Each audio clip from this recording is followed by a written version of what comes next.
સાહેબ અમને પાણીની એવી તકલીફ હતી, આ બેન આવા કે ત્યારે પછી આ બધી વાત કરી, તળાવ ઉપર બધી ભેગા થયા કે મિટિંગ કરી, પછી વાત કરી કે તમને અમે પાણીની સુવિધા કરી આપીએ. પહેલાં તો અમારો બૈરો ત્યાં 2.5 કિલોમીટર જેટલા પાણી લેવા જતો, એટલે કેમ કે એનો હંગાથે અમે જતા પાણી લેવા, અડધે એ જતા ને અડધા અમે એનો બેડો ઉપાડવા જતા. એવી તકલીફ હતી એટલે આ બેને આ હેડપંપની કરી આપ્યું છે. પછી ત્યાં એ રસ્તો કર્યો. તે એના 2-3 દિવસ એ આવ્યો, પછી કીધું કે તમારે હેડપંપ આવશે એમ. તે એ રસ્તો પછી 15 દિવસ જેવા લાગ્યા છે એ રસ્તો બનાવતા. પછી હેડપંપ આવો એટલે કે હું તો કહું કે મિત્તલબેન હારા માણસ છે એમ કહું.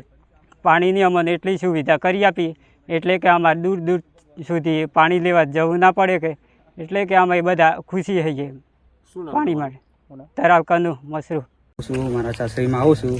ધરોઈ ગામ છે, અહીંયા આપણે ખેબ્રહ્માની બાજુમાં નાનું ગામ છે એક આપણે, તો ત્યાં પાણીની સુવિધા નહોતી અને મિત્તલબેન આવ્યા હતા. પછી કે પાણીની સુવિધા કરવી પડશે, તો પછી અહીંયા રસ્તો બનાવ્યો બધા ભેગા થઈને. ને એટલો બધો રસ્તો કે પથ્થર તોડવા બહુ મુશ્કેલી પડી ગઈ હતી. એટલે પથ્થર તૂટતા નહોતા. એના પછી આગ બધી બાળીને પછી પથ્થર તોડીને રસ્તો કાઢ્યો. ને પછી રસ્તો કાઢતા તો બધા માણસો હતા, બહુ થાકી ગયા હતા બધા. પછી રસ્તો તો થઈ ગયો, પછી બોરવેલ પણ આવી ગયો ને પછી આ ડેંકી પણ બની ગઈ. ને પછી આ 2-3 દિવસથી પાણી પીશું તો અમને ખૂબ આનંદ થશે. રોડ હતી સાહેબ, અમારે પાણીની જબર તકલીફ હતી. પાણી નહીં તે આ બધો જે બેન આવી હતી અમારે, જે આ કાકો નહોતા ને એનો એનો વાત થઈ. એ તેને આપણે કે બોરાવણાનો હોય એમ કહેતો, તે સલો કે આપણે રોડ બનાવું કે આપણે બોરાવે. તે બતા તે અમારા ઘરવાળો જતો, છોકરા હતા તે બધા નાના મોટા ને હારા જતા. તે એમ કીને બનાવો રોડ, તે રોડ બનાવો તે એમ કીને આ બોરની વ્યવસ્થા થઈ ને એવું બધું તે સારું થયું હે. તે એની બેન દો પાર માનીએ ને જે પાણી તો કણે લેવ જતો હતી. આ જે વહોમાં તો આવતે તો સવાસનો તો લેવાતો. એવી રીતે સાહેબ જબર તકલીફ હતી. એ તેને આ સારું થયું હે. શાંતિ થઈ ગઈ, શાંતિ થઈ ગઈ. પણ હજી તો આતરા ઉપારી ઓથું લઈ જવાનું કે. આઝાદીના આટલા બધા વર્ષો થઈ ગયા છતાં પણ આજે અમે જે જગ્યાએ ઊભા છીએ ત્યાં હજુ સુધી કોઈ ગાડી નથી પહોંચી શકતી, નથી પાણી પહોંચ્યું કે નથી કોઈ અહીંયા કોઈ સાધનની સુવિધાઓ. અહીંયા આપણે જોઈએ છે કે અહીંયા આપણે મોદી સાહેબ, આપણા દેશના વડાપ્રધાન, જે વિકાસ પુરુષ તરીકે વિશ્વમાં જે વાતો કરી રહ્યા છે કે અમારો દેશ તો વિશ્વગુરુ છે, આમ છે ને તેમ છે. અહીંયા સુધી અમે જે વિસ્તારમાં આવ્યા છીએ ત્યાં અહીંયાની પ્રજા લોકોએ, જે પબ્લિક છે, એમને જાતે રસ્તો બનાવ્યો છે. એમને મજૂરી મહેનત કરીને આખો રસ્તો, બહુ લાંબે સુધી રસ્તો એમને બનાવ્યો. અને જે પાણી નથી પહોંચ્યું આઝાદીના આટલા વર્ષો સુધી, પણ એ પાણી જે સરકાર નથી લાવી શકી, એ NGOના મદદથી અહીંયા આ લોકોએ અહીંયા પાણી લાવ્યા છે. અને જોઈ શકો છો આ ડંકી પણ એમને નખાવી છે.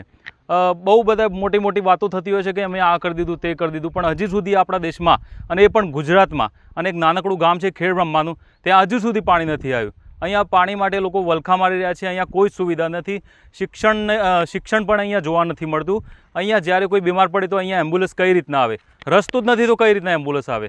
અને બીજું કે આ જે અહીંયા પથ્થરવાળી જમીન છે, તો અહીંયા આ લોકોએ લગભગ 15-20 દિવસ સુધી મહેનત કરી અને અહીંયા રસ્તો ખોતરીને અને એમને જાતે બનાવ્યો છે.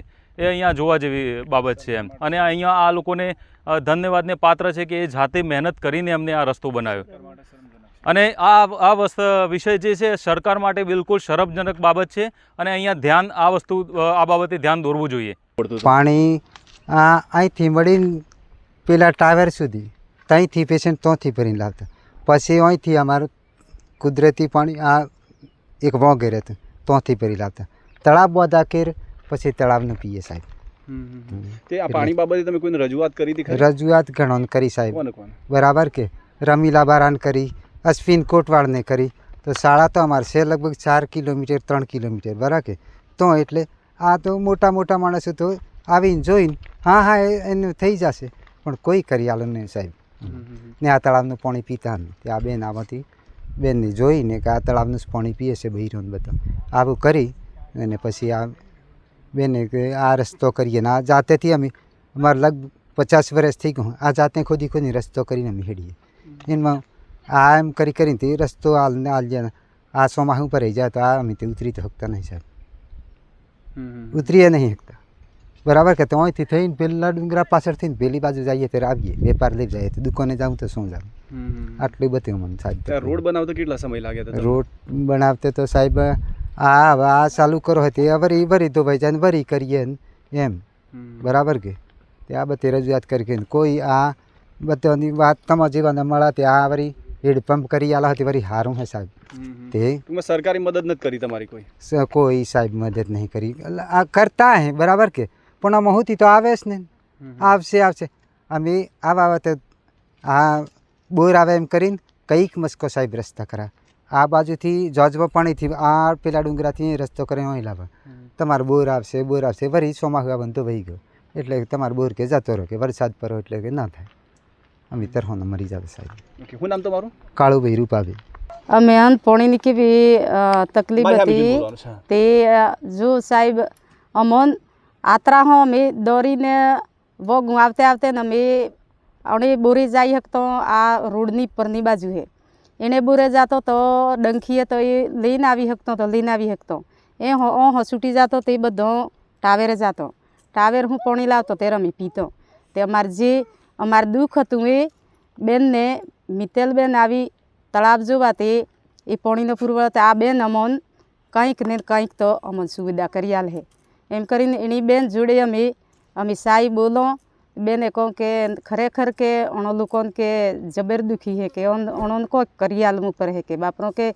હવે તળાવનું પાણી પીએ છે ખેતી તળાવની કરે છે આ પાણી આટી જાય પછી કહેજો તો શું કરીએ ત્યારે બેન અમે વેરા ગોળીને પીજે એમ કરીને બેનને કહું તે બેને અમને પીસેનો હેડો તો મને હું કાંઈક કરી આલું પીસેનો એમ કરીને પીસેનો અમે રોજગારીમાં જઈએ બેન અમને હું અમો જોડી મળે અમે 250 રૂપિયા આલે તો 50 રૂપિયા પારું તો કોઈ મેઠું મરસું લઈએ શાખોંડ લઈએ એમ કરીને અમો જોડી કેટલા રહે 100 રૂપિયા કેટલા જ રહે તો અમે ખેતી કેવી રીતે અમે ઉપજોગ કરીએ તો એની બેને એમ કહું કે હેડો હું સાહિત કરું છું જેતે ને તમને પાણીની વ્યવસ્થા કરી આલું તો એની બેને આવીને એક પ્રસંગ રાખીને આ બોરાવો અમે કેટલા દન 10-15 દિવસ અમે બધો ઘેરો જઈને અમે રોડ કરો ખતરોડી 1 વાગે 2 વાગે એમ રોટલા ખાતો અમારે પાણીની સુવિધા થઈ જાય એમ કરી એટલી અમને બહુ પાણીની તકલીફ હતી તે મિત્તલબેનનું સારું થાજું તો મને પાણીની સુવિધા કરી આલે ફોરેસ્ટવાળા કંઈ નડતા હતા ફોરેસ્ટવાળા તો સાહેબ આવા તે એમ કે તમારે કે જે આધાર પુરાવો એ આલો પીસેનો એક બાજુ તો સાહેબ નહીં આવણાનો પીસેનો એને સાહેબે કહું માર જોડી આવશે એનો નાવણા જ દે તમારી રીતે તમે કોમ કરો પીસેન સરપેશ બોલો હું છે તે બોલ કરો છો જો તમારે જે રૂખો ટોબ હોય હું છે તે અરેણ કરો છો એમ કરીને પીસેના મારા સરપેશ બોલો પછી જતા રહ્યા શું નામ તમારું ગુજરીબેન